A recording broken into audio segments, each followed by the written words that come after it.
শরীর নিয়ে লাশ দুটোর সামনে বসে আছি। লাশ দুটো আমার দিকে ভয়ানক দৃষ্টিতে তাকিয়ে আছে। মনে হয় যেন তারা আমায় আস্ত গিলে খাবে, কিন্তু ঘটেছে তার উল্টো। আমি তাদেরকে গিলে খেয়ে নিয়েছি। ঠিক তখনই আরাফাত আরো বেশ কয়েকজন ছেলে পেলে চলে আসে। ভাই, আপনার শরীরের এই অবস্থা কেন? আর লাশ দুটো সামনে পড়ে আছে যে, এরা কারা?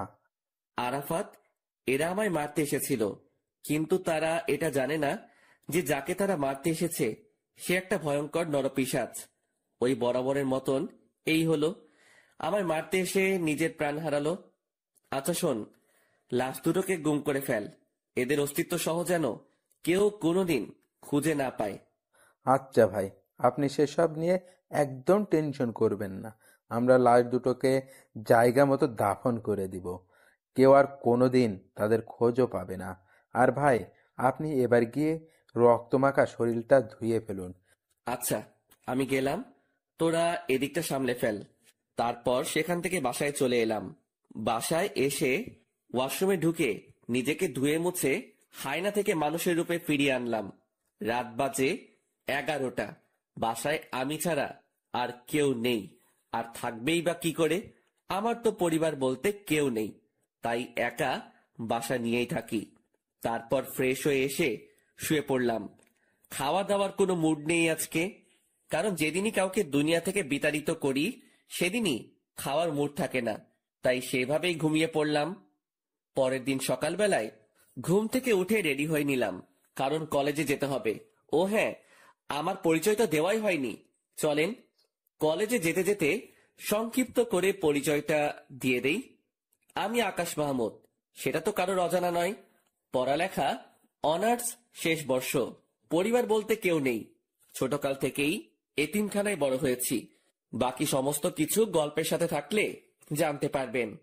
আপনাদের সাথে কথা বলতে বলতে কলেজে এসে পৌঁছেছি।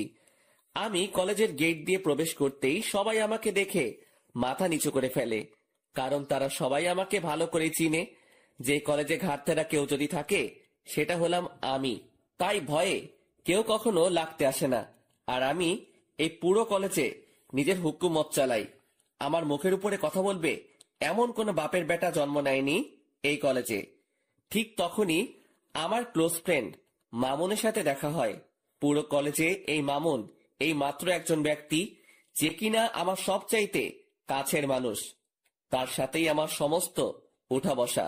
কি রে আকাশ, কখন আসলি? এই তো একটু আগে। তুই? আমি মাত্র এসেছি। আচ্ছা, সকালের মেডিসিন নিয়েছিস এখনো? আরে না রে, ঘর থেকে বের হয়ে সোজা কলেজ এসেছি। তুই নিয়েছিস নাকি মেডিসিন? আরে না, আমিও তোর মতন ঘর থেকে বের হয়ে সোজা কলেজেই এসেছি। আচ্ছা দাঁড়া, একজনকে দোকানে পাঠাচ্ছি।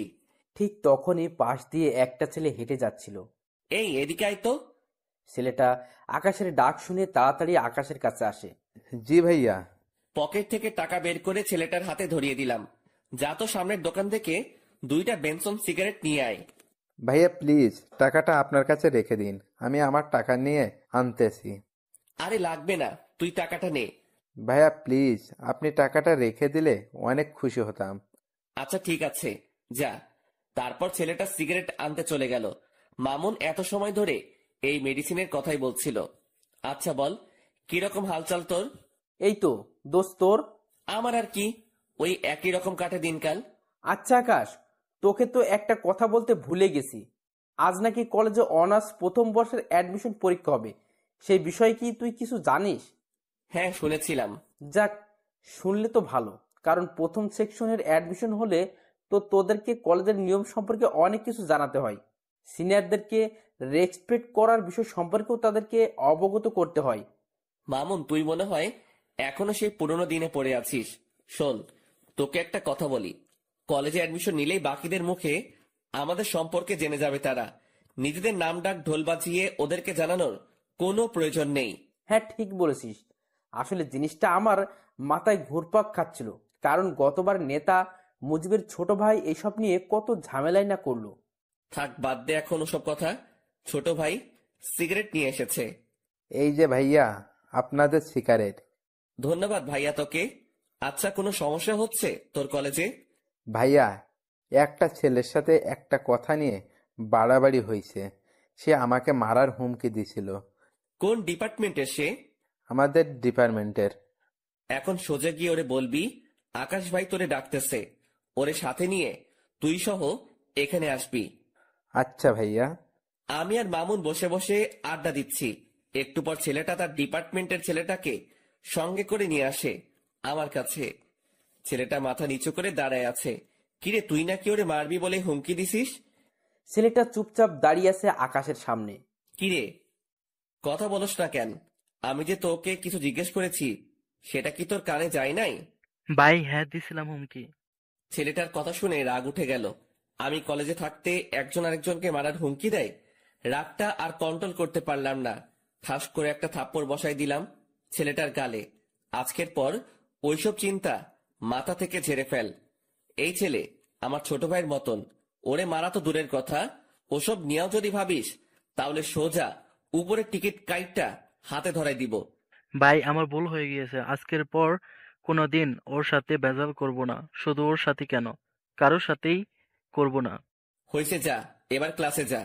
আর ভাইয়া শোন, এই ছেলে যদি নেক্সট টাইম কোনো ধরনের কোনো কিছু করে তাহলে সোজা আয়শা আমারে বলবি। শুধু সে না, পুরো কলেজের কেউ যদি তোর সাথে আয়শা কোনো সমস্যা করে আমারে জানাবি। আর নে এই টাকাটা, বলে ছেলেটার হাতে একটা 100 টাকার নোট গুজে দিলাম। তুই আরেকদিন সিগারেট খাওয়াস, কিন্তু আজ যদি তোরে টাকা না দেই সেটা এক ধরনের ঘুষ হয়ে যাবে। তাই টাকাটা দিয়ে দিলাম, যা এবার মন দিয়ে ক্লাস কর। আচ্ছা ভাইয়া। ছেলেটা চলে গেল। আমি আর মামুন আবার কথা বলায় ব্যস্ত হয়ে গেলাম। আজও ক্লাস করব না। আমরা প্রায় সময় ক্লাস না করে দুজন কলেজের বাহিরে বসে আড্ডা দেই। দুজন মিলে আড্ডা দিচ্ছিলাম। ঠিক তখনই কলেজের ফার্স্ট ইয়ার অ্যাডমিশনের জন্য মানুষ আসা শুরু হয়ে গেল। সবাই নিজের গার্ডিয়ান নিয়ে এসেছে। অ্যাডমিশনের ইয়া লম্বা সিরিয়াল লেগে গেছে প্রিন্সিপালের রুমের বাহিরে। সবাই কিন্তু অনলাইনেই অ্যাপ্লাই করেছে, কিন্তু আজ আসার কারণ হলো প্রথম দিনের ফর্মালিটিস পূরণ করা। প্রিন্সিপালই আজকে সবাইকে দেখা করতে বলেছে। আমরা তাদের দিকে খেয়াল না করে নিজেদের মতন আড্ডা দিচ্ছি। আড্ডা দিতে দিতে হঠাৎই নজর পড়ল একটা মেয়ের দিকে, যে কিনা ধবধবে একটা সাদা জামা পরিধান করে গুটি গুটি পায়ে হেঁটে প্রিন্সিপালের রুমের সামনে গিয়ে দাঁড়ালো, যেখানে সবাই দাঁড়িয়ে অপেক্ষা করছে প্রিন্সিপালের সাথে দেখা করার জন্য। মেয়েটাকে দেখে আমার ধ্যান তার দিকে আটকে গিয়েছে। কিরে, এই মেয়েটাকে তো আগে কখনো কলেজে দেখিনি। নতুন বর্ষে হয়তো অ্যাডমিশন নিতে এসেছে সে, কিন্তু তার গার্ডিয়ান কোথায়? সবাই নিজের গার্ডিয়ান নিয়ে এসেছে, কিন্তু সে একাই কেন এলো? হাজারটা প্রশ্ন ঘুরপাক খাচ্ছে মেয়েটাকে নিয়ে। তখনই মামুন আমায় ধাক্কা দিল হাত দিয়ে। কিরে, কোন দুনিয়ায় হারিয়ে গেলি? দোস্ত, দেখ তো মেয়েটাকে। হ্যাঁ সুন্দর আছে রে মামা। শুধু কি সুন্দর নাকি, আমার কাছে তো হুড়পড়ি লাগছে। এই এই ওয়েট, আকাশ কিরে মামা, তুই এসব কি বলছিস? তোর মুখে তো আগে কোনদিন কোনো মেয়ের প্রশংসা করতে শুনিনি। কাহিনীটা কিরে? আরে সেসব কিছু না। আর তাছাড়া সুন্দর মানুষ তো সুন্দর বলে প্রশংসা করবে না তো কি করব? মামা, আমায় কাহিনী শেখাতেই শোনা। পানি আমিও গুলে খেতে পারি। দূর বেটা। আচ্ছা ছাড় এখন সব কথা। আচ্ছা যা ছেড়ে দিলাম, কিন্তু একটা কথা না বললেই নয়, যে মেয়েটাকে কিন্তু তোর সাথে হেব্বি মানাবে। সত্যি বলছিস? হ্যাঁ। তাহলে ধরে নে এটাই তোর ভাবি। এই তো মামা, এতদিন পর লাইন এসেছিস। চল তো মেয়েটার কাছে। তারপর মামুনকে নিয়ে মেয়েটার কাছে চলে গেলাম। এই যে তুমি একা কেন? আর তোমার মা বাবা কই? আসলে আমি তো শহরে নতুন উঠেছি কাজিনের বাসায়। আমার মা বাবা তো এখানে থাকে না, তাই একাই এসেছি। আচ্ছা ঠিক আছে। এই মামুন, তুই ওকে সবার আগে স্যারের রুমে ঢোকার ব্যবস্থা কর। মামুন আকাশের কথা মতন সেই মেয়েটাকে সবার আগে স্যারের সাথে দেখা করতে পাঠিয়ে দিল। আর তারা দুজন এই বাহিরে দাঁড়িয়ে আছে। কিন্তু হঠাৎ এই প্রিন্সিপালের রুম থেকে চেঁচামেচির আওয়াজ কানে আসে। আর তার একটু পরে সেই মেয়েটা কান্না করতে করতে বেরিয়ে আসে। আকাশ মেয়েটাকে কান্না করতে দেখে অবাক হয়ে যায় আর বলে, এই মেয়ে, কান্না করছো কেন? আসলে স্যার আমায় ঝাড়ি দিয়ে বের করে দিয়েছে, মা বাবা নিয়ে না আসায়। কি? এই মামুন চল তো। এই মেয়ে, তুমি চলো আমার সাথে। কোনো কথা বলা ছাড়াই মেয়েটার হাত চেপে ধরে তাকে নিয়ে প্রিন্সিপাল স্যারের রুমে ঢুকে পড়লাম। প্রিন্সিপাল স্যার আমায় দেখে বলল, কি হয়েছে আকাশ? হঠাৎ এমন তেড়ে ফুঁড়ে আমার রুমে প্রবেশ করলে যে? স্যার, এই মেয়েটাকে ঝাড়ি কেন দিছেন আপনি? মেয়েটা তার মা বাবা নিয়ে আসেনি তাই? ওর সমস্ত কিছু ওকে করেন। ওর গার্জিয়ান আমি। আকাশ, কি সব বলছো তুমি? কি কথা একবার বললে কানে শুনতে পান না মনে হয়? না কানের পর্দা পরিষ্কার করার ব্যবস্থা করব? আকাশ, তুমি এমন বেয়াদবের মতো আচরণ কেন করছো? প্রিন্সিপালের কথাটা শুনে মেজাজ খারাপ হয়ে গেল। আর আমার একবার মেজাজ খারাপ বা রাগ উঠলে শরীর নিজের কন্ট্রোলের বাহিরে চলে যায়। হুট করে গিয়ে প্রিন্সিপালের কলার চেপে ধরলাম। এই বেটা স্যার, এই মেয়ের সমস্ত কিছু ওকে কর, না হয় তোকেই আমি ওকে করে দিব। মনে রাখবি, এই মেয়ে আমার কিছু লাগে। আকাশের কথা শুনে প্রিন্সিপাল স্যার ঘাবড়ে যায়। আর তার থেকে বড় কথা, আকাশের রাগ দেখে মেয়েটা আকাশের হাত ভয়ে পিছন থেকে চেপে ধরে। আচ্ছা আচ্ছা, করছি আমি। প্লিজ তুমি আমার কলারটা ছেড়ে দাও। ঠিক আছে, আজকের মতন বেঁচে গেলি। তবে হ্যাঁ, একটা কথা, মেয়েটার যাতে কোনো রকমের সমস্যা না হয় এই কলেজে, তাহলে কিন্তু বেয়াদবির লিমিট আমি পার করে দিব। না না, মেয়েটার কোনো সমস্যা হবে না কলেজে। মেয়েটাও আকাশকে ছেড়ে দেয়। হ্যাঁ, চললাম আমি। আর এই মেয়ে, তোমার নামটা কি যেন? আমার নাম দিয়া। মাশাআল্লাহ, অনেক সুন্দর নাম। তোমার সমস্ত কিছু স্যার ওকে করে দিবে। তুমি কাজ শেষ করে একটু বাহিরে এসে দেখা করো আমার সাথে। আচ্ছা। আমি আর মামুন বাহিরে চলে আসলাম। তার একটু পরই মেয়েটা কাজ শেষ করে বাহিরে আসলো। তাকে ইশারা করে আমার কাছে আসতে বললাম। সে আমার কাছে আসতেই কেমন যেন একটা পাগল করা স্মেল নাকে ভেসে আসলো। সাথে সাথে মেয়েটাকে টান দিয়ে নিজের কাছে নিয়ে আসলাম আর হুট করে তার কপালে একটা চুমু এঁকে দিলাম। এই দৃশ্য দেখে মেয়েটা আর মামুন দুজনেই হা করে তাকিয়ে আছে আমার দিকে। আমি আর মামুন বাহিরে চলে আসলাম। তার একটু পরই মেয়েটা কাজ শেষ করে বাহিরে আসলো। তাকে ইশারা করে আমার কাছে আসতে বললাম। সে আমার কাছে আসতেই কেমন যেন একটা পাগল করা স্মেল নাকে ভেসে আসলো। সাথে সাথে মেয়েটাকে টান দিয়ে নিজের কাছে নিয়ে আসলাম আর হুট করে তার কপালে একটা চুমু এঁকে দিলাম। এই দৃশ্য দেখে মেয়েটা আর মামুন দুজনেই হা করে তাকিয়ে আছে আমার দিকে। লজ্জায় পড়ে গেলাম দুজনের সামনে। আরে আকাশ, টেনশন নিস না, আমি কিছুই দেখিনি। মামুনের কথা না হয় বাদ দিলাম, কিন্তু মেয়েটাকে কি বলবো এখন আমি? তাও কিছু তো একটা বলতে হবে। আসলে দিয়া সরি, আমি কোনো একটা মোহে পড়ে গিয়েছিলাম।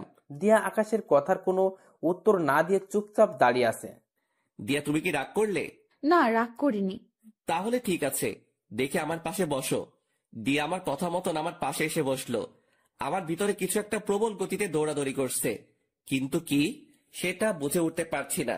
তবে ভিতরে যত কিছুই হোক না কেন, উপরে আমি পুরোপুরি ফিট। আচ্ছা দিয়া, তোমার বাসা কোথায়? আমার বাসা গ্রামে। আমি পড়াশোনার জন্য আমার এক আত্মীয়ের বাসায় উঠেছি। ও, যাক ভালোই। তবে শোনো, কলেজে কোনো ঝামেলা হলে আমায় জানাবে। না হয় আমার নাম বললেই সব ঝামেলা মিটে যাবে। কিন্তু তুমি আমার নাম জানো তো? জি জানি, আপনার নাম আকাশ। প্রিন্সিপাল স্যার তখন আপনার নাম বলায় জেনেছি। হ্যাঁ, আমার নাম আকাশ। আচ্ছা স্যার কবে থেকে কলেজে আসতে বলেছে? আগামীকাল থেকে। ঠিক আছে, সময় মতো চলে এসো। আর আমার নাম্বারটা দিচ্ছি, কোনো সময় দরকার হলে আমায় ফোন করো। আচ্ছা, এবার কি আমি যাব? হ্যাঁ, যাও। মেয়েটা আমার থেকে নাম্বারটা নিয়ে সোজা চলে গেল। আমি মেয়েটা চলে যাওয়ার দিকে এক নজরে তাকিয়ে আছি, কিন্তু অবাক করা বিষয় ঘটলো যখনই আমি মামুনের দিকে তাকালাম। তখন মামুন আমার দিকে চোখ পাকিয়ে তাকিয়ে আছে। কিরে মামুন, আবার কি হলো? আকাশ, মেয়েটা এই অল্প সময়ের মাঝেই তোর ভিতরে শক্ত করে গেঁথে গিয়েছে মনে হচ্ছে। জানি না রে কিছু আমি। না জানিস বললে তো আর হয় না, কারণ নিজের চোখেই সব দেখলাম। যেই ছেলে কোনোদিন কোনো মেয়েকে পাত্তা দেয় না, সে আজকে একটা মেয়েকে চুমু পর্যন্ত খেয়ে ফেলেছে। শুধু তাই নয়, মেয়েটার ভালো মন্দের খোঁজ নেওয়া হচ্ছে আবার। আরে মামুন, কি শুরু করলি বলতো? হ্যাঁ, সত্যি বললে মানুষ চেতে যায়। থাক, আর কিছু বলবো না। হ্যাঁ, তুই আর কিছু না বলাই ভালো। মামুন চুপ হয়ে গেল। আর তখনই পকেটে থাকা ফোনটা বেজে ওঠে।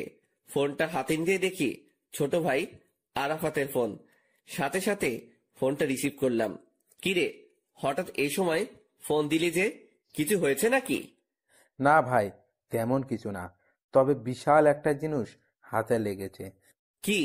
ভাই, যেই ছেলেগুলো আপনাকে মারতে এসেছে তারা মাস্তান নামক একটা গ্যাংয়ের ছেলেপেলে। কিন্তু অবাক করা বিষয় হলো, কেউ তাদেরকে হায়ার করেছে আপনাকে মারার জন্য। আর যে হায়ার করেছে সে একটা মেয়ে। আমি সেই মেয়েটা সম্পর্কে খোঁজ লাগিয়েছি, কিন্তু কোনো খবরেই বের করতে পারিনি। তবু এইটুকু বের করতে পেরেছি, মেয়েটা নাকি অনেক বড় মাফিয়া, যার ধরাছোঁয়ার কাছে যেতে হলেও নাকি 1000 বছর লেগে যাবে। আরাফাতের মুখে এসব কথা শুনে থতমত খেয়ে গেলাম। হঠাৎ একটা মেয়ে আমায় মারার জন্য উঠে পড়ে কেন লেগেছে? আমি তো কারোর তেমন কোনো ক্ষতি করিনি। আচ্ছা ঠিক আছে, আমি দেখছি সেসব বিষয় নিয়ে। আচ্ছা ভাই। আর ওইদিকে ছেলেপেলের কি খবর? হ্যাঁ ভাই, ভালোই। যাক, ভালো হলেই ভালো। আচ্ছা শোন, এখন ফোনটা রাখলাম, পরে কথা বলবো। নে তোর সাথে আমি। তারপর ফোনটা রেখে দিলাম। ফোন রাখতেই মামুন জিজ্ঞেস করলো, কি রে, কি হয়েছে রে? আরে আরাফাত খবর দিল আমায় যে ছেলেগুলো মারতে এসেছিল তাদেরকে নাকি কে কন্টাক্ট দিয়েছে, আর যে কন্টাক্ট দিয়েছে সে নাকি একটা মেয়ে। কি সাংঘাতিক ব্যাপার বাপরে। আচ্ছা বাদ দে এখন ওসব কথা, আর চল এখান থেকে যাওয়া যাক। হ্যাঁ চল, আমি বাসায় যাব। তারপর দুজন সেখান থেকে উঠে গেলাম। দুজনেই দুজনের বাসার জন্য রওনা হয়েছি। দেখতে দেখতে বাসায় পৌঁছে গেলাম। বাসায় এসে কিছু কাপড় চোপড় অপরিষ্কার ছিল, সেসব ধুয়ে মুছে শুকাতে দিলাম। তারপর খেয়ে দিয়ে ঘুমিয়ে পড়লাম। বিকেল বেলায় ঘুম থেকে উঠে কাপড়গুলো এনে লন্ড্রিতে পাঠিয়ে দিলাম। এমন টুকিটাকি কাজ করতে করতে দিনটা কেটে গেল। পরের দিন সকালবেলায় ঘুম থেকে উঠে রেডি হয়ে কলেজের উদ্দেশ্যে রওনা হব। তখনই থানার ওসি ফোন দিল আমায়। আকাশ ভাই, আপনি একটু আর্জেন্ট থানায় এসে দেখা করুন। আপনার সাথে জরুরি কিছু কথা ছিল।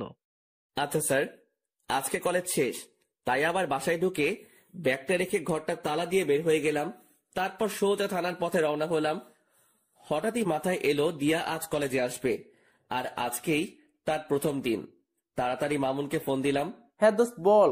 আজ হয়তো কলেজে আসা হবে না, তুই একটু দিয়াকে দেখে শুনে রাখিস, কারণ আজকে তার প্রথম দিন, তার যাতে কোনো ধরনের কোনো সমস্যা না হয়। আচ্ছা তুই সেসব নিয়ে চিন্তা করিস না, আমি কলেজের সামনেই আছি, আমি সবটা দেখছি। মামুনের সাথে কথা বলে আকাশ ফোন রেখে দেয়। আকাশ থানার উদ্দেশ্যে রওনা হয়, আর এদিকে মামুন দিয়ার জন্য অপেক্ষা করছে। দিয়া আসতেই মামুন তাকে কলেজের ভিতর দিয়ে আসে আর সবাইকে কড়াভাবে বলে দেয় যে দিয়াকে যেন কেউ কোনো ধরনের বিরক্ত না করে, কারণ সে আকাশের কলিজা। মামুনের মুখে এমন কথা শুনে সবাই অবাক হয়ে যায়, কারণ তারা কেউ মামুনকে চিনেই না। তখন মামুন আবার বলে, কথাটা একবার বলেছি, এই একবারে যেন সবার কানে ঢোকে, না হয় পরের বার শোনার জন্য কেউ আর সেই অবস্থা থাকবে না।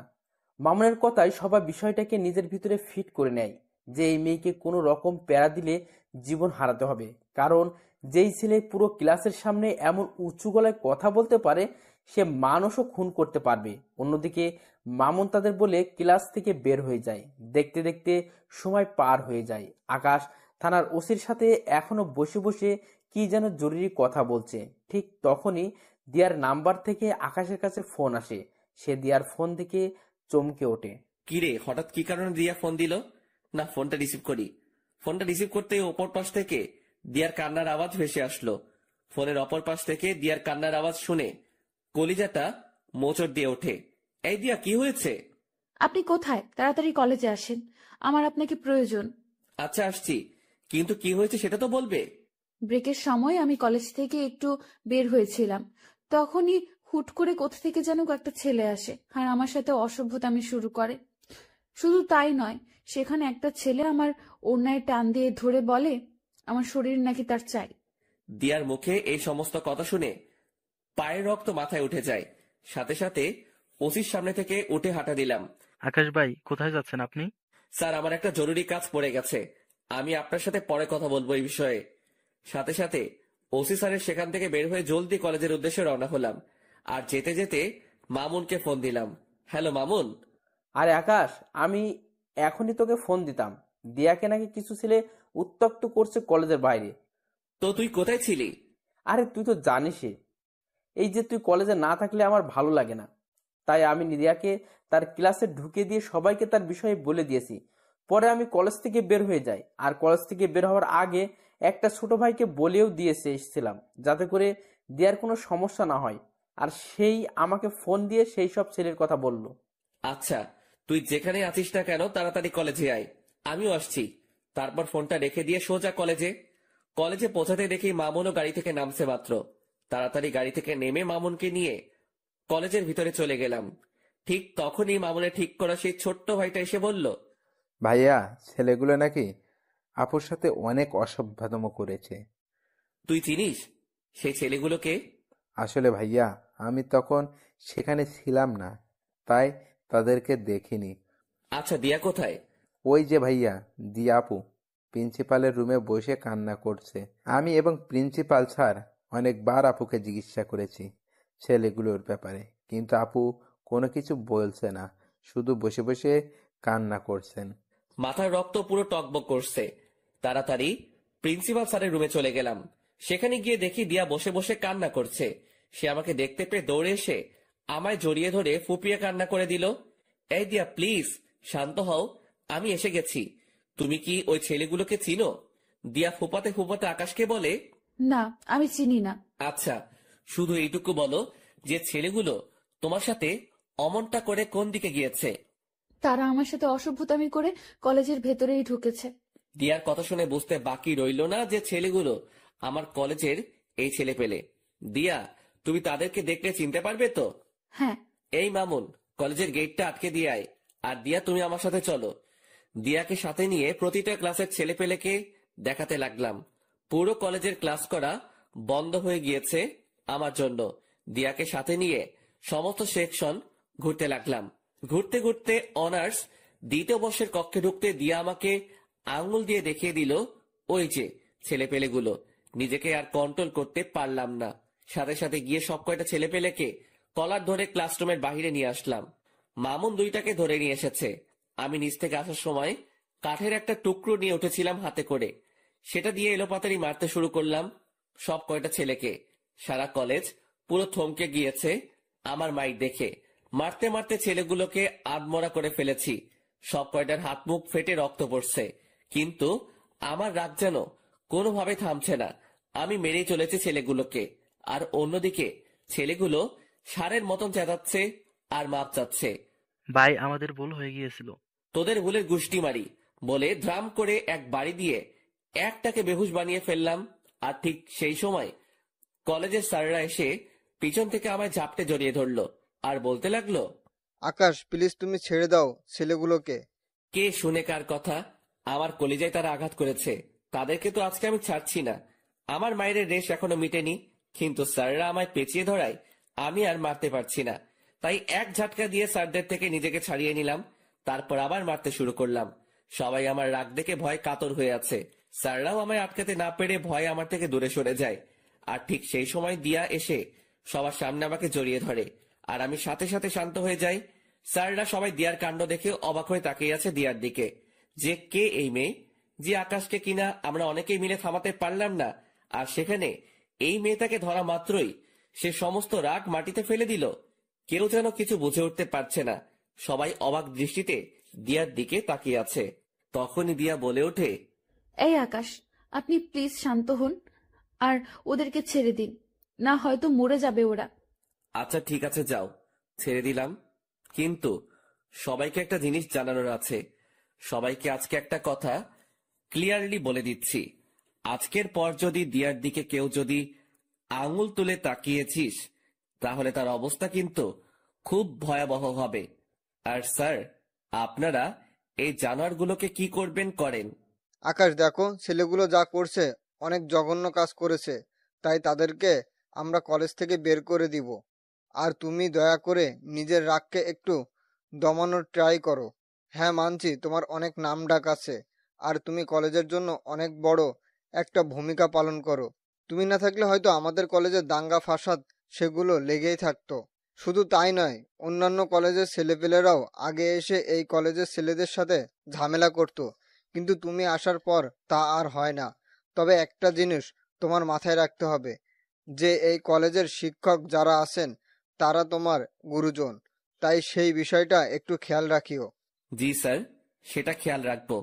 তবে একটা জিনিসই আমার মাথায় কাজ করে না, যে এই ছেলেগুলো আমাদের কলেজের ছেলে হয়েও তারা এই কলেজের স্টুডেন্টের সাথে অসভ্যতামো করে। শুধু অসভ্যতা বললে ভুল হবে, তারা নোংরামি করে। কত বড় বুকের পাটা তাদের! আকাশ, এই বাজে আচরণের জন্যই আমরা তাদেরকে বের করে দিব। জি স্যার, ফয়সালা আপনাদের। আর আমি দুঃখিত স্যার কলেজের পরিবেশটাকে খারাপ করার জন্য। আপনারা প্লিজ আবার ক্লাস নেওয়া শুরু করেন, আর স্টুডেন্ট ভাইরা সবাই যে যার ক্লাসে চলে যান। আমার কথা শুনে সবাই সবার মতন ক্লাসে চলে গেল, কিন্তু দিয়া আমার সাথে দাঁড়িয়ে আছে। এই দিয়া, ক্লাস করবে না তুমি? না, আমি ক্লাস করব না। তো কি করবে? আপনার সাথে থাকবো আর গল্প করব। আচ্ছা ঠিক আছে। তারপর দিয়াকে নিয়ে নিচে চলে গেলাম। নিচে বলতে আমি আর মামুন রোজ যেখানে বসে আড্ডা দেই সেখানে নিয়ে গেলাম দিয়াকে। দিয়া আমার কাঁধে মাথা রেখে চুপচাপ আমার পাশে বসে আছে। আমার ভিতরে কেমন যেন এক ধরনের তুফান বইছে। একটু আগে দিয়ার জন্য ছেলেগুলোকে কি মারতাই না মারলাম, নিজেকে প্রেমিক পুরুষ মনে হচ্ছে। তবে যাই হই হব, আগে মেডিসিন খেয়ে নেই। মামুন, সিগারেট দে তো, থাকলে একটা। এখন সিগারেট খাবি তুই? হ্যাঁ, কোনো সমস্যা? না, এই নে সিগারেট, আর আমি একটু আসছি। মামুন পকেট থেকে সিগারেট বের করে দিয়ে কোথায় জানি গেল, আর আমি সেটা হাতে নিয়ে জ্বালিয়ে টানতে শুরু করলাম। কিন্তু হঠাৎই লক্ষ্য করলাম দিয়া আমার ঘাড়ে নিজের উষ্ণ ঠোঁটের জোড়া দিয়ে স্পর্শ করছে। দিয়ার এমন আচরণ দেখে কাঁপাকাঁপি শুরু হয়ে গেল আমার, কারণ এই জীবনের প্রথম কেউ আমার শরীরে স্পর্শ করেছে। সে এবার আমার কাঁপুনি আরো বাড়িয়ে দিল। সে এবার আমার ঘাড়ে চুমু খাওয়া আরম্ভ করে। দিয়া, কি করছো? আপনার সিগারেটের ধোঁয়ায় আমার অনেক সমস্যা হচ্ছে, তাই সমস্যা দূর করতে আমি ওই কাজ করছি। মানে কি দিয়া? মানে হলো, আপনার ওই সিগারেটের ধোঁয়া আমাকে যন্ত্রণা দিচ্ছে, তাই আমি সেই যন্ত্রণা থেকে মুক্তি পেতে আপনার ঘাড়ে স্পর্শ করছি। এতে করে আপনার শরীরের স্মেলটা নাকে আসছে, আর সিগারেটের ধোঁয়াটা তার মতন হাওয়ায় ভেসে ভেসে চলে যাচ্ছে। দিয়ার কথা শুনে হা হয়ে গেলাম। মেয়েটা সত্যি আসলে আস্ত একটা পাগলি। তাড়াতাড়ি সিগারেটটা হাত থেকে ফেলে দিয়ে দু হাত দিয়ে তাকে জড়িয়ে ধরলাম। সেও আমায় জড়িয়ে ধরেছে নিজের হাত দুটো দিয়ে। তারপর তাকে জড়িয়ে ধরে তার ঠোঁট জোড়াগুলো নিজের করে নিলাম। তৎক্ষণাৎ মনে পড়ল আমি কলেজের গণ্ডিতে দাঁড়িয়ে আছি। সাথে সাথে দিয়াকে ছেড়ে দিলাম। আর ঠিক সেই সময় মামুন আমাদের দিকেই আসে। কিরে, কোথায় গিয়েছিলি?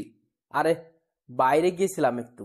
আচ্ছা শোন না, নতুন যারা অ্যাডমিশন নিয়েছে সেখান থেকে একটা মেয়েকে আমার বেশ ভালো লেগেছে রে। এই যে দেখ, দূর থেকে মেয়েটার একটা ছবিও তুলে এনেছি। কই দেখি, দেখা। মামুন ফোনটা এগিয়ে দিয়ে সেই মেয়েটাকে দেখাচ্ছে। বাহ, মাশাআল্লাহ, সুন্দর তো মেয়েটা। দোস্ত, এখন কি করবো বলতো? কি করবি আর? ভালো লাগলে প্রপোজ করবি। কি বলছিস এসব? তো কি করবি তুই? তোর কি অন্য কোনো প্ল্যান আছে নাকি? আরে না না, দূর।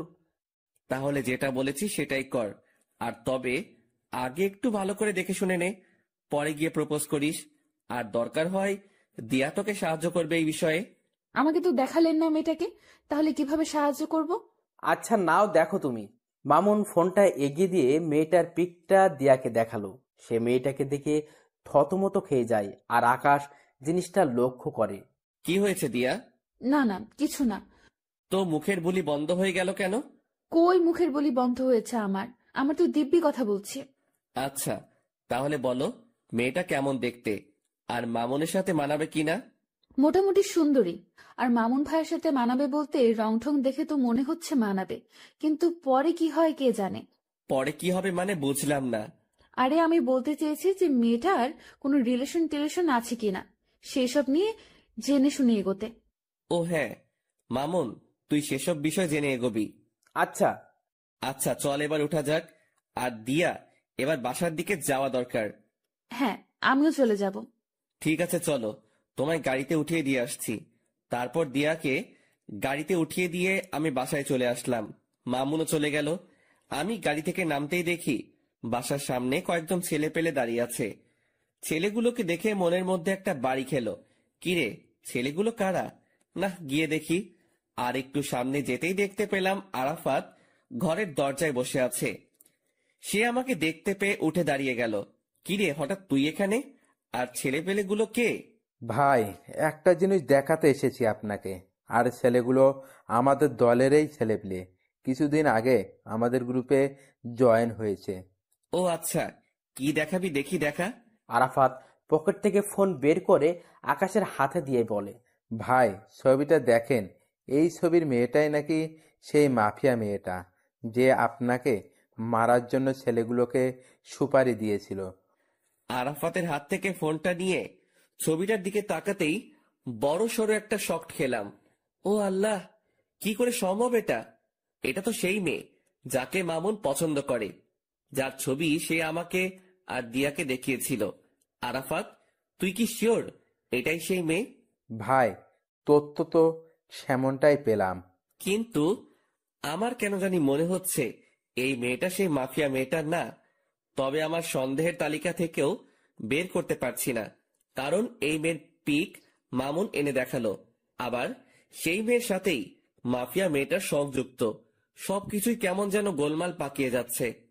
আচ্ছা আরাফাত, তুই না বলেছিলি যে সেই মাফিয়া মেয়েটা ধারে কাছে যাওয়াও সম্ভব না, কিন্তু এখন তোরা এত সহজে এই মেয়েটার পিক পেলি কোথায়?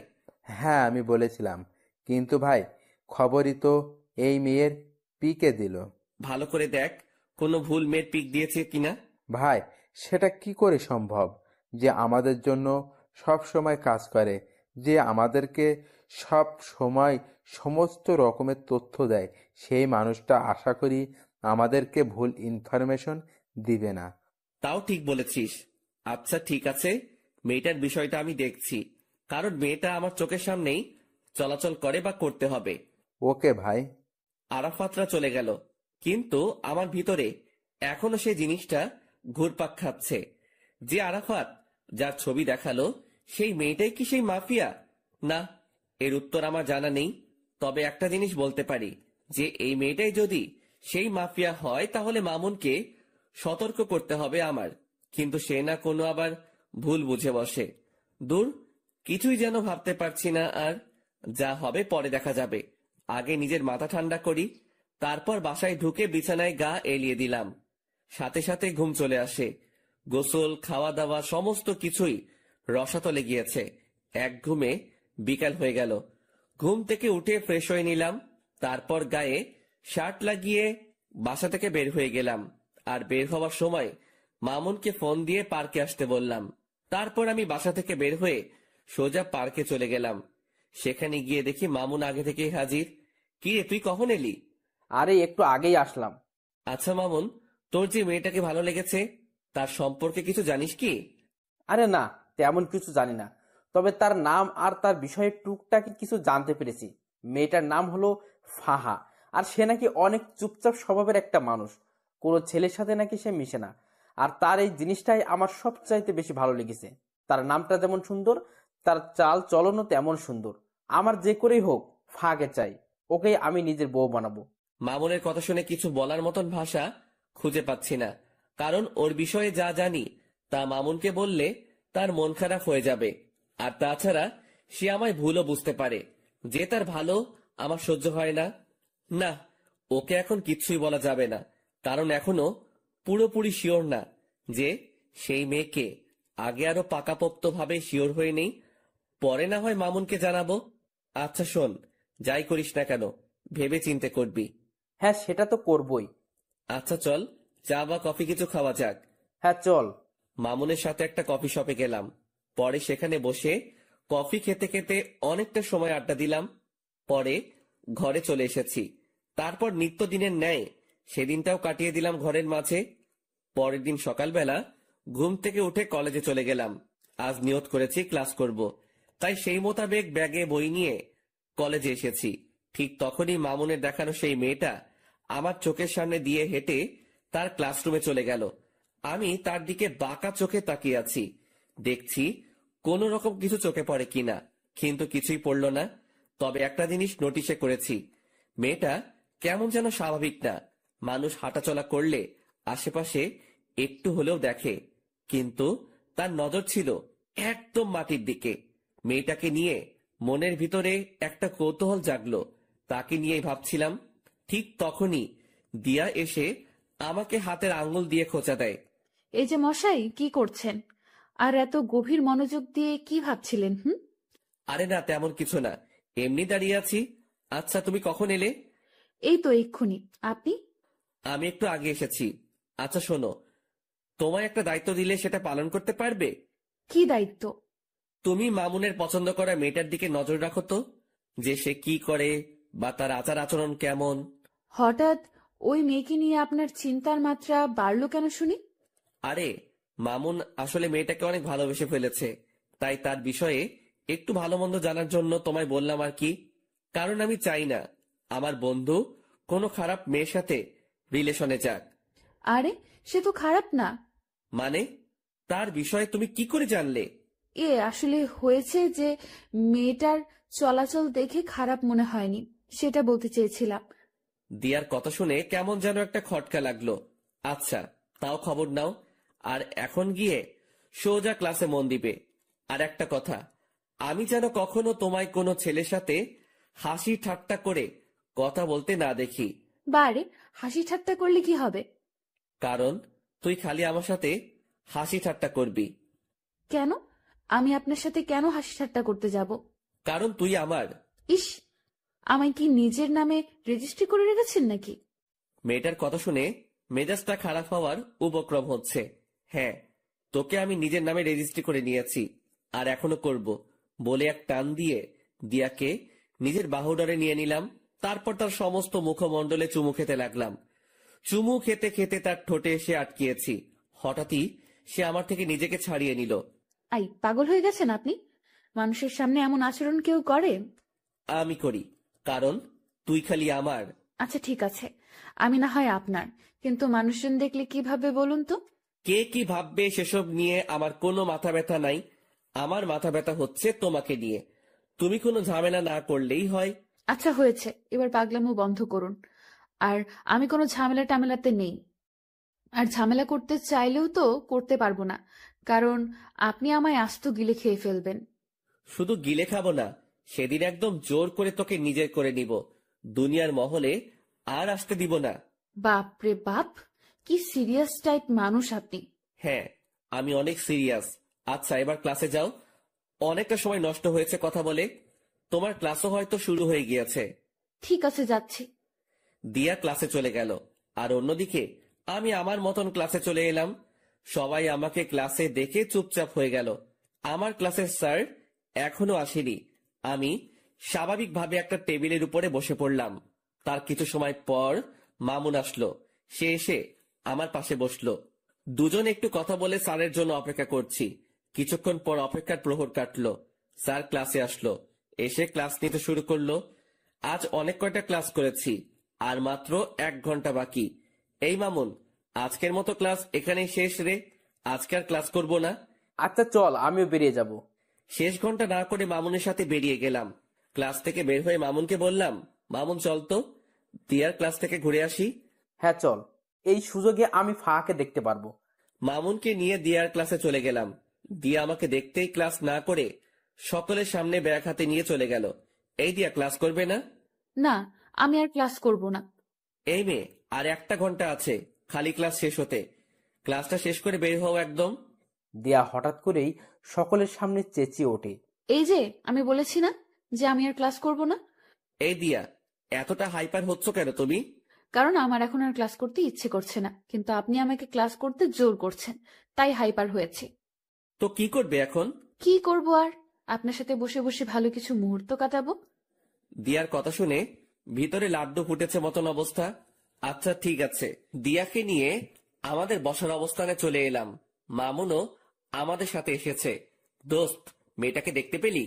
না রে, তাকে তো ক্লাসের কোথাও দেখিনি। কারণ সে আপনারা আসার 1 ঘন্টা আগে ক্লাস থেকে বেরিয়ে গিয়েছে। ও আচ্ছা, কিন্তু কোথায় গিয়েছে? কে জানে কোথায় গিয়েছে, হয়তো বাসায় যাবে গেলে, না হয়তো কলেজেই থাকবে। কিন্তু তাকে তো আমরা কলেজের বাইরে দেখতে পাইনি। তাহলে হয়তো বাসায় চলে গিয়েছে। হ্যাঁ, সেটাই হবে হয়তো। মামুন ফাহাকে দেখতে না পেয়ে মন খারাপ করে ফেলে। আরে মামুন, তুই মন খারাপ করিস না। ভালোবাসার মানুষ কখনো এত সহজে ধরা দেয় না। দেখবি একসময় তুই ঠিকই তাকে নিজের করে পাবি।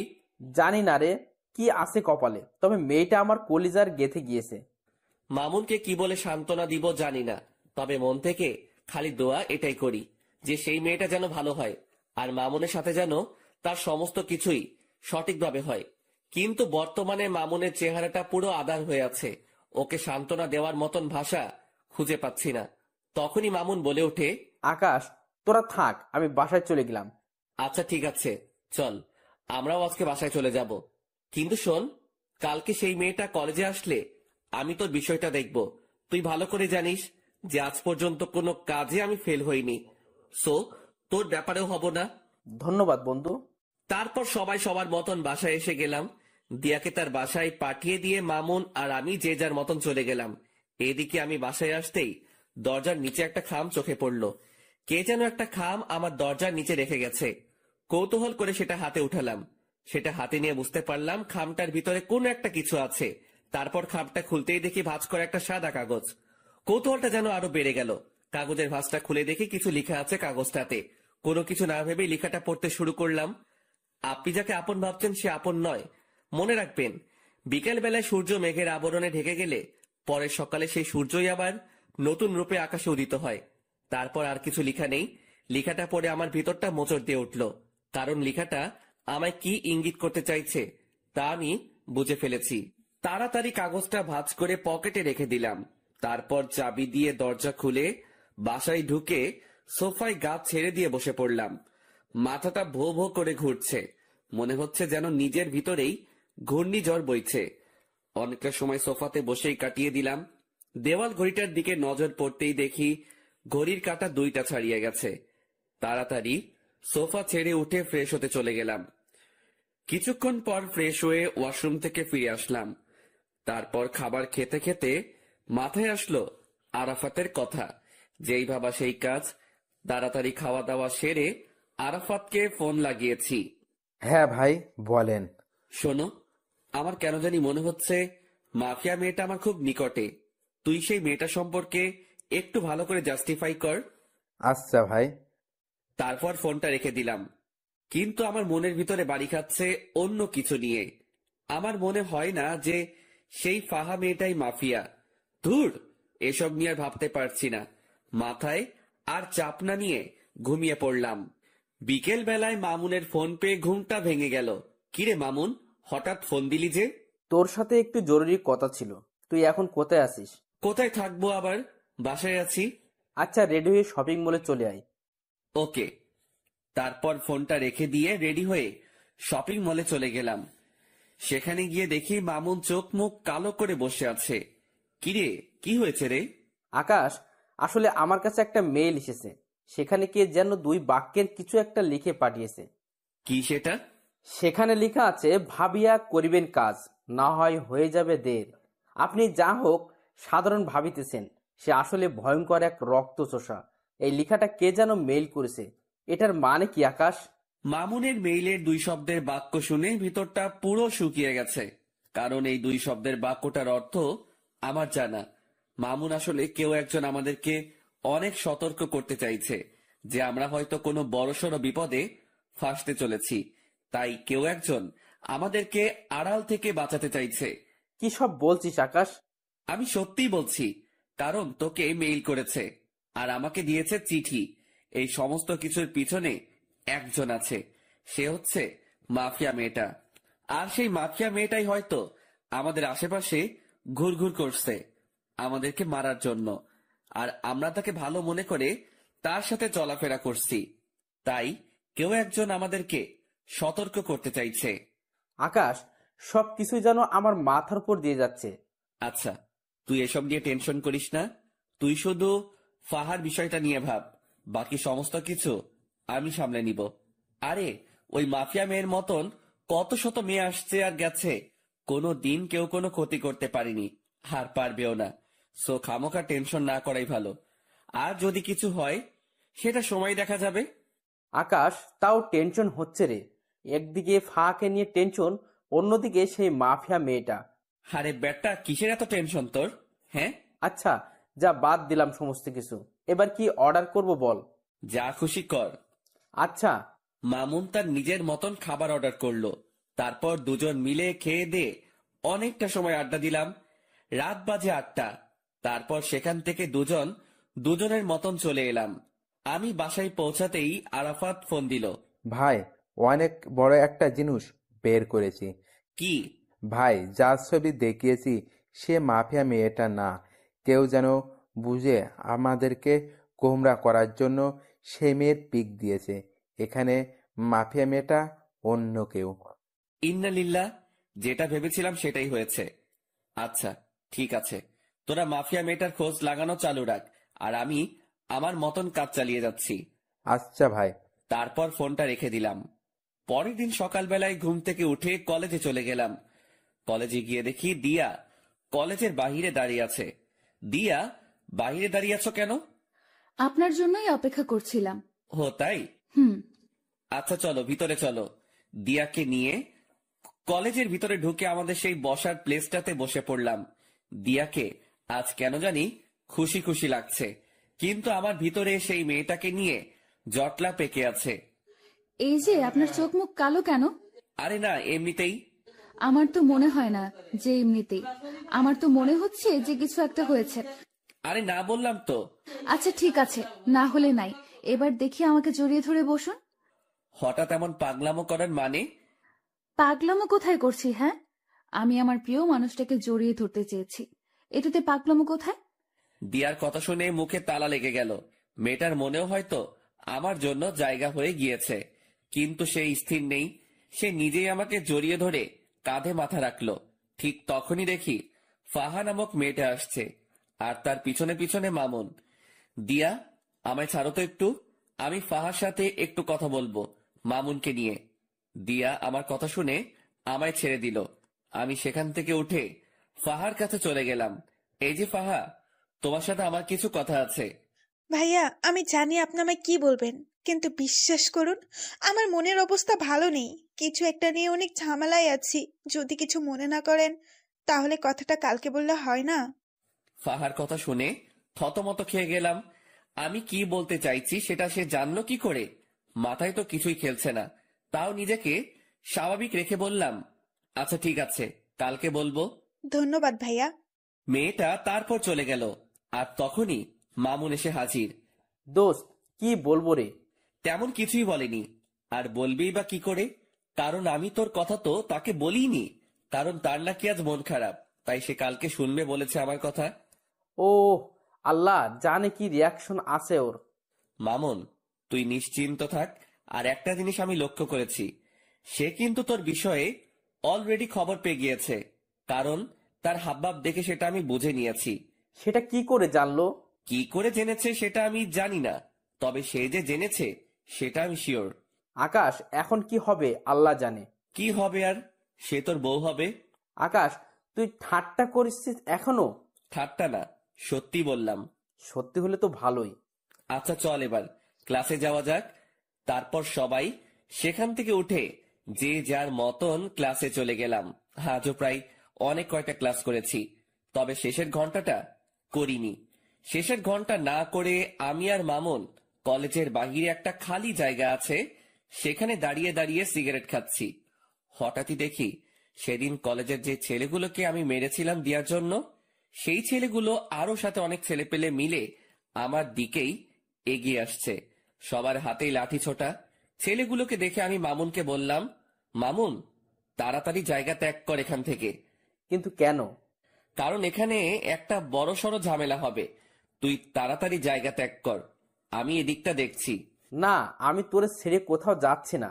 যা হবে দেখা যাবে। তুই আসলে একটা ঘাওড়া মামুন। হ্যাঁ, যা বলার বলতে পারিস। আমি মামুনকে আর কিছু না বলে তাড়াতাড়ি আরাফাতকে মেসেজ করে বলে দিলাম। অন্যদিকে ছেলেপেলে গুলো আস্তে আস্তে আমার কাছে চলে আসলো। তারা এসেই আমার আর মামুনের উপরে প্রহার করতে শুরু করে। অনেক কয়জন ছেলে পেলে তাদের, আর এদিকে আমি আর মাত্র মামুন। কিন্তু আমরাও কম না, আমরাও প্রতিহার করতে শুরু করলাম। ঠিক সেই সময় হঠাৎ করেই ফায়ারিং এর আওয়াজ কানে আসলো। সাথে সাথে সবাই স্টপ হয়ে গেলাম। চোখ পাকিয়ে চারপাশটা দেখতে লাগলাম। চোখের সামনে কিছুই দেখতে পেলাম না, কিন্তু যেই না পিছনে ফিরেছি তখনই দেখি প্রায় শতাধিক ছেলে পেলে আমার পিছনে দাঁড়িয়ে আছে। সবার হাতে ভয়ঙ্কর ভয়ঙ্কর অস্ত্র। আমি তাদেরকে দেখে থতমত খেয়ে গেলাম, কারণ এত ছেলে পেলে তো আমার না, আর আমার হলেও আরাফাতকে তো দেখতে পাচ্ছি না। ঠিক সেই সময় তাদের ভিতর থেকে দিয়া আর ফাহা নামক মেয়েটা সামনে বেরিয়ে আসে। এই দৃশ্য দেখে পায়ের নিচ থেকে যেন মাটি সরে গিয়েছে আমার। কে এই দিয়া আর ফাহা? থ হয়ে সেই জায়গাটাতেই দাঁড়িয়ে আছি। অন্যদিকে দিয়া হাতে হকি স্টিক নিয়ে আমার দিকে এগিয়ে আসছে। দিয়ার কর্মকাণ্ড দেখে ভিতরটা যেন মরুভূমির মতন শুকিয়ে গেছে। দিয়া আকাশের দিকে এগিয়ে যাচ্ছে হাতে হকি স্টিক নিয়ে। দিয়ার কাণ্ড দেখে আকাশের 12টা অলরেডি বেজে গিয়েছে, কিন্তু তবুও সে নিজেকে স্ট্রং রাখার ট্রাই করেছে। দিয়া হকি স্টিক হাতে নিয়ে আকাশের শরীরে দ্রাম করে এক বাড়ি বসিয়ে দেয়, আর আকাশ সাথে সাথে চোখ অফ করে ফেলে। কিন্তু দিয়া বাড়িটা আকাশকে না মেরে মাটিতে মারে। আকাশ চোখ খুলতেই দেখে সে ঠিকঠাক ভাবে দাঁড়িয়ে আছে, আর দিয়া তার সামনে দাঁড়িয়ে মিটমিট করে হাসছে। কিরে পাগল, ভয় পেয়েছো বুঝি? আকাশের মুখ দিয়ে কোনো কথাই বের হচ্ছে না, সে রোবটের মতন দাঁড়িয়ে আছে। আয় পাগল, ভয় পাওয়ার কিছুই নেই। আমি তোমায় মারবো না, আমি মারবো তাদেরকে যারা তোমায় মারতে এসেছে। তারপর দিয়া সেই লাঠিটা নিয়ে সেই ছেলেগুলোকে উড়োধুড়ো মারতে শুরু করে। ছেলেপিলেগুলোকে দিয়ার এত বিশাল দলবল দেখে প্রতিঘাত করার মতন দুঃসাহসও করতে পারছে না। দিয়া সব কয়টা ছেলেকে মারতে মারতে তাদের অবস্থা 12টা বাজিয়ে দেয়। সব কয়টা ছেলে রক্তাক্ত অবস্থায় মাটিতে পড়ে আছে। দিয়া আজ যেন কোনো হিংস্র পশুর রূপ নিয়েছে। আর অন্যদিকে সবাই দিয়ার দিকে চোখ বড় বড় করে তাকিয়ে আছে, বিশেষ করে আকাশ, যে কিনা আগের দিয়ার সাথে এখনের দিয়াকে কোনোভাবেই মিলাতে পারছে না। সে শান্তশিষ্ট একটা মেয়ে হিসেবে দিয়াকে চিনত, আর সেই দিয়াই কিনা ভয়ঙ্কর রূপ নিয়ে সামনে চলে এলো। দিয়ার এমন রূপ দেখে তার মনের ভিতর খালি একটা জিনিস এই বাড়ি খাচ্ছে, যে এই দিয়া কে। আর ঠিক সেই সময় এই দিয়া ছেলেগুলোকে মেরে রক্তাক্ত অবস্থায় সে আকাশের সামনে দাঁড়ায়। অপরদিকে ঠিক একই সময়ে আকাশের ছেলেপিলে চলে আসে। তারপর ছেলেপিলেকে দেখে আকাশের বুকে একটু সাহস আসে, যদিও সে একা লড়াই করতে ভয় পায় না। কিন্তু এখানে তো লড়াই না, সে কারোর ভয়ঙ্কর রূপ দেখেছে। আকাশের নীরবতা দেখে দিয়া বলে ওঠে, কি হলো, এতটা ঘাবড়ে আছো কেন? দিয়া, কে তুমি? জানতে চাও কে আমি? হ্যাঁ। আমি সেই মাফিয়া যে কিনা তোমায় মারার জন্য লোক পাঠিয়েছিলাম। দিয়ার মুখে এমন কথা শুনে আকাশ থতমত খেয়ে যায়, আর অন্যদিকে আকাশের ছেলেপিলেরাও ক্ষিপ্ত হয়ে যায় দিয়ার উপরে। দিয়ার মুখে এসব কথা শুনে আরাফাত বলে ওঠে, ভাই, এদের সব কয়টাকে আজ এখানেই মেরে দাফন করে দিব। আই ছেলে, এই ভুল ধারণা করতে যাস না। আমায় মারতে এসে উল্টো তোরাই মারা পড়বি। দিয়া, তাহলে আমার সাথে এভাবে ছলনা করার মানে কি? যদি আমাকে মারারই হতো তাহলে এভাবে ছলনা না করে আমায় মেরে ফেললেই পারতে। আই ছেলে, একদম চুপ। তোর ওই মুখে যেন আর একটা বাজে কথাও না শুনি। আর আমি এখন কি বলি সেটা মন দিয়ে শোন। হ্যাঁ, আমি তোকে মারতে চেয়েছিলাম, কারণ আন্ডারওয়ার্ল্ডের মাফিয়ার সাথে নাকি তুই বাড়াবাড়ি করেছিস। আর তাছাড়া দেশের অনেক কজন নেতাও নাকি তোর জন্য কিছু করতে পারে না, তাই তারা সবাই মিলে প্ল্যান করে তোকে মেরে ফেলার। তাই আমাকে পাঠিয়েছে তোকে মারার জন্য। কিন্তু আমি জানি যে তোর অনেক ক্ষমতা আছে, তুইও চাইলে আমার সাথে বরাবরের মতন টক্কর দিতে পারিস বা আমায় মেরেও ফেলতে পারিস ব্যতিক্রম হলে। কিন্তু আমি এমন কোনো ঝামেলাই চাই না, কারণ আমি যেদিন প্রথম কলেজে আসি সেদিন তুই আমার চোখের পানি মুছে দিয়ে আমার কপালে চুমু খেয়েছিস। আমি যেদিন এই কলেজে আসি সেদিন তুই আমার জন্য স্যারের সাথে লড়াই করেছিস। শুধু তাই নয়, তুই আমার জন্য আরো অনেক কিছুই করেছিস। তোর জন্য সেদিন আমি ন্যায় বিচার পেয়েছি। তুই আমার জন্য সেই ছেলেগুলোকে মেরেছিস। তো আমি মানুষটা তোর সাথে বেইমানি করি কি করে? তবে হ্যাঁ, আমি তো বললাম যে তোকে আমি মারতে চেয়েছি, কিন্তু সেটা তোকে না জেনে শুনে। কিন্তু আমি যখন জানতে পেরেছি যে আমার জন্য যে দুনিয়ার সমস্ত প্রকার সমস্যার মুখোমুখি হতে পারে আমি তাকে মারতে চলেছি, সেদিন আমি এই সমস্ত কিছু বাতিল করে দিই। কারণ তুই মানুষটাকে মারা আমার পক্ষে সম্ভব না, কারণ এমন একটা মানুষকে আমি কখনোই মারতে পারবো না। আর মারতে পারবো কি করে? আমিও যে তোকে ভালোবেসে ফেলেছি, আর ভালোবাসার মানুষকে কি কেউ মারে নাকি? দিয়ার কথা শুনে 1000 ভোল্টের একটা শক খেলাম। দিয়ার কথাগুলো শুনে যেন আমার সমস্ত শরীর পাথরের রূপ ধারণ করে নিয়েছে। এত বড় ঝাটকা আমি এই জীবনে প্রথম খেলাম। কি হলো, কথা বলছো না যে? দিয়া, তুমি কি সত্যি বলছো এসব? হ্যাঁ বাবা, আমি সত্যিই বলছি। আমি আমার কলিজার গায়ে কোনো দিনও হাত দিব না। দিয়ার কথা শুনে নিজেকে আর স্থির রাখতে পারলাম না। সাথে সাথে এক টান দিয়ে দিয়াকে নিজের বুকে নিয়ে নিলাম। শক্ত করে জড়িয়ে ধরে রেখেছি দিয়াকে। দিয়াও আমার বুকে মাথা রেখে চুপটি করে পড়ে আছে বুকের মাঝে, আর অপরদিকে আমার চোখ জোড়া দিয়ে টুপটুপ করে পানি পড়ছে। দিয়া আমার চোখ থেকে অশ্রু পড়তে দেখে বলে, আই আকাশ, প্লিজ কান্না করিও না। তুমি কান্না করলে আমার ভালো লাগবে বলো? দিয়া, এটা তো সুখের কান্না। দিয়ার কথা শুনে সবাই অবাক হয়ে যায়। ঠিক তখনই ফাহা নামক মেয়েটা আকাশ আর দিয়ার দিকে এগিয়ে আসে আর বলে, ম্যাম, আমি একটা ভুল করে ফেলেছি। কি ভুল? ম্যাম, আমি আপনার অগোচরে একটা কাজ করেছি। যেটা হলো, আমি যখন জানতে পারি আপনি যাকে মারতে এসেছেন সে এই লক্ষ্মী ভাইয়াটা, তখন আমি ওনাকে সতর্ক করার জন্য ওনার বাসায় কয়েকটা চিঠি দেই, যাতে করে তিনি সতর্ক হয়ে যায় আর আপনার হাত থেকে বেঁচে যায়। কিন্তু আমি জানতাম না যে আপনি ওনাকে ভালোবাসেন আর মারার প্ল্যান বাতিল করেছেন। কি, তুই আমার লোক হয়ে ওর পক্ষ নিয়েছিস এতদিন?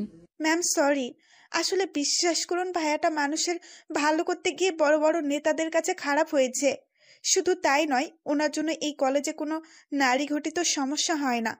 আমি যখন ওনার এসব কর্মকাণ্ড সম্পর্কে জেনেছি বা দেখেছি, তখন তিনাকে আর সাপোর্ট না করে পারলাম না। ফাহা, তুই আমার সাথে বেইমানি করার ফলস্বরূপ মৃত্যু ডিজার্ভ করিস, কিন্তু এই জন্য তোকে মারলাম না বা বেঁচে গেলি। যে তুই যাই করিস না কেন, সবটাই আমার প্রিয় মানুষের জন্য করেছিস। ম্যাম প্লিজ, আপনি আমার উপরে রাগ করে থাকবেন না। না, তোর উপরে আমার কোনো রাগ নেই, কিন্তু একটা অর্ডার পালন করতে হবে আমার। কি সেটা ম্যাম? আমার কলিজার একজন বন্ধু আছে যার নাম মামুন। ওই যে ভাইটা দাঁড়িয়ে আছে, উনি তোকে ভালোবাসে। ম্যাম সেটা আমি আগেই জেনেছি। তাহলে আর দেরি কিসের? যা গিয়ে সবকিছু ঠিকঠাক করে নে। দিয়ার কথা শুনে ফাহা লজ্জায় লাল হয়ে আছে।